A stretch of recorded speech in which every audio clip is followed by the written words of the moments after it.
Have you ever wondered why some conversations with men flow so effortlessly while others feel like you're on different planets speaking different languages? Talking to men isn't just about the words that you use, but it's about understanding his perspective, connecting with his heart emotionally, and feeling like your most confident self. In this video, I'm going to share with you 3 transformative shifts that are going to forever change how you show up in relationships. And P.S., stick with me until the end because number 3 is going to completely free you of any bitterness or resentment that you may have felt in the past. Number 1, be the main character of your movie while also being a supporting role in theirs. First things first, if you want to have really strong relationships, you're going to have to understand this universal truth. So many people get this wrong. Everyone sees themselves as the main character in their movie, including you. To create a powerful connection, you need to master being the main character of your own movie while being the supporting character in his movie. Now, this doesn't mean that you shrink yourself or prioritize other people's needs over you. That's just going to breed resentment, and that's not what healthy relationships are created on. What this means is being able to show up with confidence and empathy, understanding who you are in your movie and keeping that lead role while also understanding the supporting role that you play in his movie and what that means to him. What does it mean to him to have you in his life? What does he require or need from you to be able to play the supporting role? Like, again, I want to stress that some people get this so wrong. They either forget that they're the main character of their own movie and sacrifice their needs for the other person, or they barge into other people's movies saying, I'm the prize, it's all about me, and that does not create healthy relationships or make you feel seen and heard in your relationships.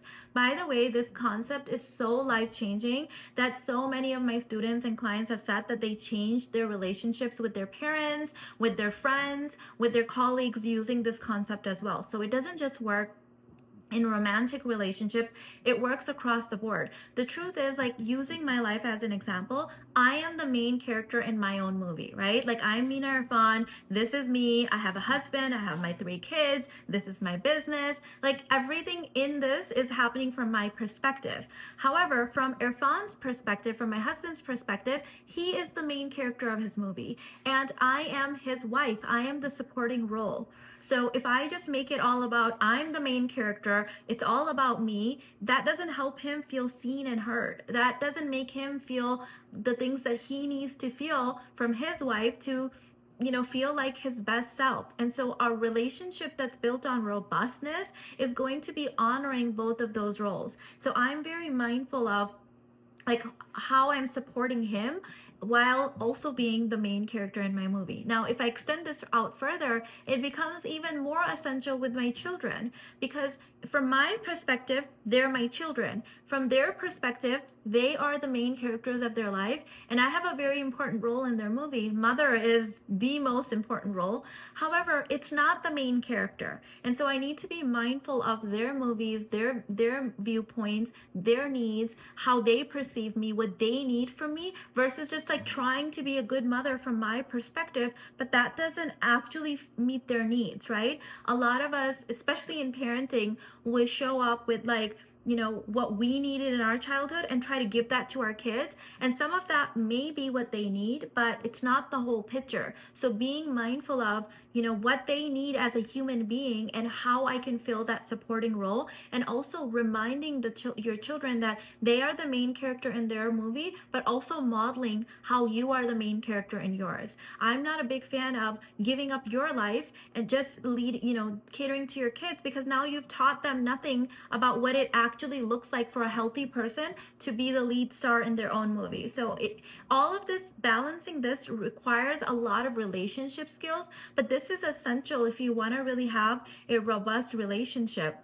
These are things that you see when you're growing up modeled in healthy communities and tribes and family units. And I know, unfortunately, a lot of us didn't have that growing up. So this is something that we want to learn and grow into. By the way, in my 99 Realm membership, in December, we're going to be adding in relationship skills content because a lot of people are very much in need of and interested in learning how to really navigate the nuances of being in a relationship with someone, even if that person is showing up difficult, right? Like sometimes some relationships, like aunts and uncles or parents, can be difficult, but we can't just keep cutting ourselves away from everyone and calling them toxic. Otherwise, we're all just going to end up by ourselves, and that does not lead to growth. It doesn't lead to evolution. And we are social creatures at the end of the day. Having healthy relationships is a sign of health. It's a sign of human health. So we want to make sure that we are learning the essential skills that are actually going to enhance our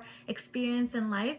We know that healthy relationships are the foundation of you living a healthy life, having a long life, having success in your career. Like all of this is really impacted by those social connections. But understanding your connection is just the beginning. Let's talk about the secret ingredient that strengthens any relationship and takes it to the next level. Emotional intelligence is the key to relationship success. If you've ever struggled to connect with a man emotionally, this one's for you. Emotional intelligence is the foundation of successful relationships. And I actually like to take this a bit further and say that you have to be emotionally current to start being emotionally intelligent. What do I mean by being emotionally current? So I've taught this in my courses that when we have these trigger points, when we have things that if he does this or says this, we instantly go into our inner child, we instantly go into putting up a wall or fighting with him or needing him to see our viewpoint. This means we are not emotionally current. This means that you are just one little trigger away from turning into that little child part of you that needs to fight for itself or withdraw or play games. And that's not really what successful, healthy relationships are built on. This is where our inner work comes in. I am not a big fan of like throwing your unprocessed raw emotions on someone else. Like one or two times, that's fine. But think about it. If this is like your entire relationship with people, it's going to feel like so unstable. It's going to be a roller coaster ride. People are going to feel like they are walking on eggshells with you. They can't be themselves. They can't relax because they don't want to say the wrong things or do the wrong things and trigger you. So this is not going to create that healthy environment in your relationship that is going to breed open, honest communication where you both feel like you get your needs met, you feel heard, you feel seen, and you're always growing and evolving into your next level. So the number one key to really being emotionally intelligent is not only understanding that there is your perspective from your movie,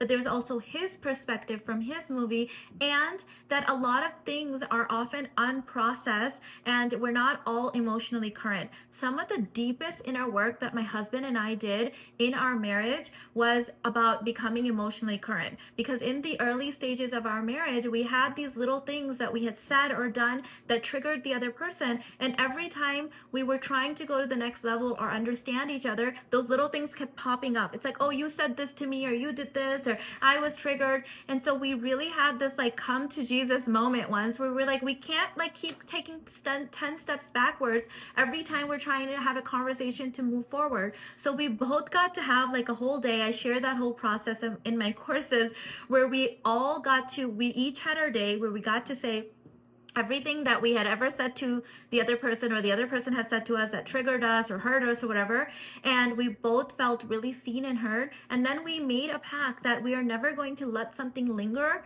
We're not going to become emotionally like going backwards anymore, and that we were going to remain emotionally current. We actually have a daily routine set up in our marriage where we become emotionally current, and so we're not feeling like things are lingering or things are left unsaid. We're not building, what does your font call it? Yeah, we're not building entropy. Like the marriage stays clean. There's clean energy, and we're both showing up feeling heard and seen, and both showing up in our best energy every single day. Now, you might be thinking, hey, Mina, but I did everything right and my relationship still didn't work out. Or that so and so, they seem to have done everything right and their relationship failed. So, here's what I'm going to say about this. This is point number 3. I don't believe in failure in relationships unless you fail to extract any lessons, right? And this happens when we just blame someone else for everything and we don't take personal responsibility or personal lessons from our part in everything. The truth is that the word relationships actually means a dynamic, right? A relationship is created between two people. You bring an energy, he brings an energy, and then you co-create a relationship, right? And even in cases where unfortunately people are victims and things like that, like this literally happened to me where I was a victim. However, there was still personal responsibility I needed to take, right? There was lessons I needed to learn. There were things that I could have done better. There were red flags that I could have not ignored. There was growth that needed to be had. So for my thing is like, how can we learn from situations instead of being fearful and saying, oh my God, like I made a mistake in my relationship and it failed, so now like I'm broken or there's something wrong with me. It's like, okay, how can I, now that I'm not in it, look back at it, say, okay, what do I need to learn from this? Or even if it's someone else's example, what do I need to learn? How can I integrate the lessons so that moving forward, I don't make the same mistakes or I don't make those mistakes? So failure in relationships is only when we learned nothing, we're stuck in a pattern, we keep recreating the loop, because we keep blaming other people. That's a failure. But some relationships, believe it or not, are just there to teach you lessons so that when you get to the final relationship, the big relationship, the energetic match, then you already know, right? Like some people have to lose what they had to learn important lessons so they can really have staying power in the next relationship. Some people need to learn boundaries, need to learn self-worth, need to learn communication, whatever the thing is. And so you will get into a reciprocal match at that time. Learn those lessons. Yes, it may look like a failure, but if you learned important things, if you grew, if you evolved, that's not failure in my eye, right? That's not failure. That's you learning lessons. And then when you are ready, you're going to find the true energetic match from your now more evolved, healed state. And you're going to be able to learn and use those things that were quote unquote failures into this new relationship. And so I don't believe in failure. I think until we're breathing, we're learning, we're growing, we're evolving. And if you start seeing yourself as broken or as someone that's bad at relationships or as someone that just can't get it together, then of course that's going to feel like a failure. But I'm the kind of person that if I desire something, I know I'm meant to have it. I know it's written for me. I will keep getting back up and I will keep fighting for it and I will keep trying for it because I know that if the desire is in my heart, then that's something that God wants me to have and I'm destined to have it. When a relationship ends, instead of seeing it as wasted time, here's 3 questions that I want you to ask yourself. Number 1, what did I learn about myself? Number 2, what patterns or habits do I desire to change moving forward? Number 3, what do I want in a partner moving forward? When you approach your relationships as opportunities for growth, you free yourself from bitterness or regret and step into the next chapter with more clarity and confidence. And speaking of stepping into your next chapter, let's talk about the key takeaway here. Talking to men isn't about playing games or following rules. It's really about understanding key relationship skills. Now, technically, these were things that we should have seen playing out in our childhood, mimicked through our parents and our caregivers and our aunts and uncles and grandparents and cousins, as it would be normally done in a tribal situation. But unfortunately, we no longer live that way. But that's how we were wired to learn relationship skills. In today's world, it is our personal responsibility to make sure that we are learning relationship skills, that we are learning what not to do, what to do, how we can be better. And this actually shows up with us being curious in relationships versus just blaming everything on the other person and not taking personal responsibility for our own growth and evolution. Let me know one key takeaway in the comments. And if you're ready, I have a brilliant once a year sale going on right now for my birthday. If you use the word alchemy24, one word, I'll put it in the description box, you get 24% off of all of my courses and bundles. This is just for a limited time. It's my birthday special. If you want to continue learning about how to talk to men, here's another video that is going to completely change what kind of response you get from men. Do you want to be the funny one? Do you want to be the sexy one? Watch this video next.